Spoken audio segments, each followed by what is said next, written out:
By the end of this video, you will know how I go from idea to full design screens that are ready to ship to Apple Store or Google Play Store. This took me about 12 years to figure it out, and I will show you everything under 10 minutes. It's a real project I'm working on, so feel free to steal the process, just not the app idea. If you're new here, my name is Agatha, I'm a product designer, and today I'm breaking down my full UI UX process in 2026. Let's go. So quick context about the project. This is a healthcare product that will be both mobile app as well as dashboard. So the very first thing I do is to read the PRD documentation and all other documents that company gives me.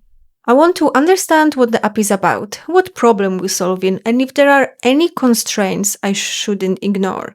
Once I have all the context, I start mood boarding, and I only use one website for that, and this is Mobbin, because I'm not looking for some random apps. I'm looking for the actual apps that I can download and how they solve similar problem. So I will browse like similar healthcare apps, but I also search for very specific features. For example, multi-step popovers, onboarding flows, complex forms. Before I found this website, I was just downloading the apps on my phone and taking screenshots. Let me tell you, this takes so long. So here, not only I have all the screens already there, but as well a full flows that I can just select and copy to Figma. I can search by either specific app category or a specific feature. So I will paste everything that I find useful in Figma, not to copy the design, but to understand the structure, spacing, the UX decision, and why I like specific screen more than others. So this step alone probably saves me a fiddle of work. And most importantly, it stops me from reinventing UX patterns that users already understand.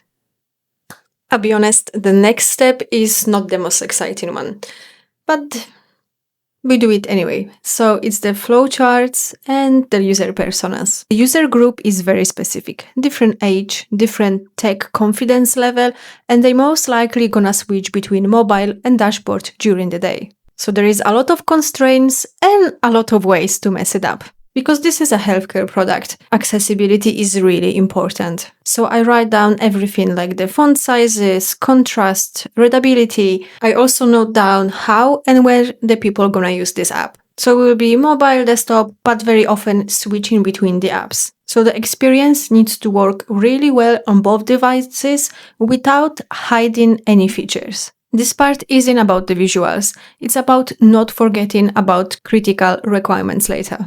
And after that, I go straight into hi-fi designs. I know this might be controversial, but I don't really do lofi wireframes anymore, especially when I have a clear idea in my head.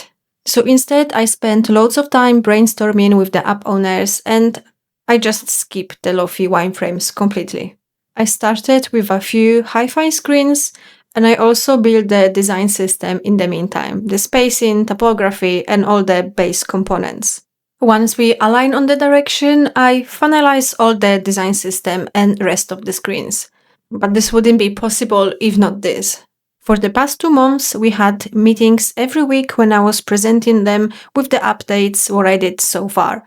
They often share some feedback and then I would iterate on it and present updated version next week. So for example, we completely changed this screen.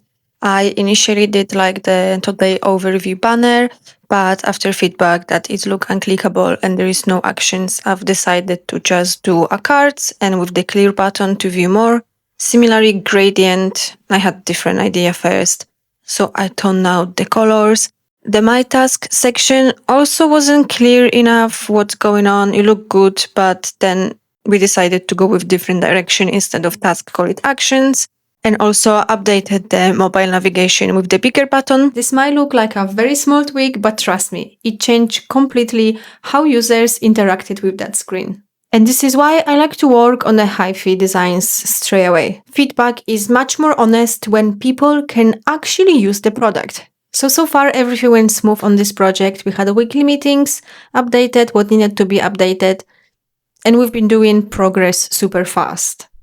One important part of this project was branding. They gave me a branding guide with fonts, colors, logo, and shape. It wasn't like super strict, but it was something I had to follow while designing this app. Very quickly, I noticed the font is just unreadable on mobile. So I suggested to switch into more legible font. I would keep the original font for titles, so the bigger stuff, and the rest switch it to the brand new font. Another issue I had was the primary color. It was like a salmon orange and the contrast was pretty bad. Since it's a healthcare app, the accessibility is non-negotiable. But they really wanted to keep that shade of orange. So instead of fighting it, I work around it. I added the subtle gradients and a bit of depth to the buttons so they stayed readable and accessible. They also had these connected circle shapes in the brand, so I played around how to bring those into the app. So the branding was carried through the whole product design, from the onboarding to splash screens and App Store assets. Once the MIUI and the flow is approved, I move into motion design. Micro interaction, onboarding animation, transition, all those little tiny bits of movement that make it pop. So I jump back to Mobbin again. They have a really good animation section. It doesn't even have to be the healthcare apps I'm looking for this time. I look for like motion patterns and how I can adapt them to this product.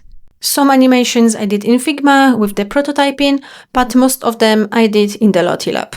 For prototype, I export them as GIFs, and for actual dev handoff as JSON file. So most videos on YouTube finish here. They did the UI designs and thank you for watching. But we are not done yet. Last step is App Store assets. So the app icon and the splash screen. With all the updates from iOS, I had to include like the liquid glass version. For the Android, you have like material design version where you can change app logo. So all of that is in Figma, ready for developer to just export and add it there. And now it's time for the big reveal before and after. So this was the original prototype before I start designing. And this is the final result, the UI, UX, branding, animation, basically end-to-end app. So once we have everything ready to go into App Store, I hand off everything to developer. As I mentioned before, I did a full design system in Figma, including variables, components, different component states and types.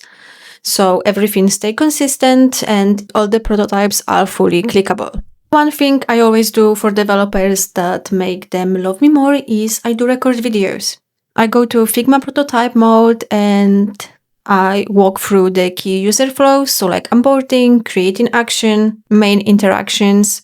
I explain how I expect this to work, and I found it much easier for everyone to work if they see a video of me clicking through prototype instead of them trying to figure out what is connecting to what. This saves a lot of meetings with developers. After that, we just test the app with real user, collect the feedback, and refine. And that is when the app goes public. So yeah, that's my full UX process in 2026. If you can steal one thing from this video is to analyze the full flows, not a single screen. And respect real-world constraints like branding and accessibility. If you want me to break down any part of this process in more detail, let me know in the comments. And as always, like, subscribe. See you next time. Bye!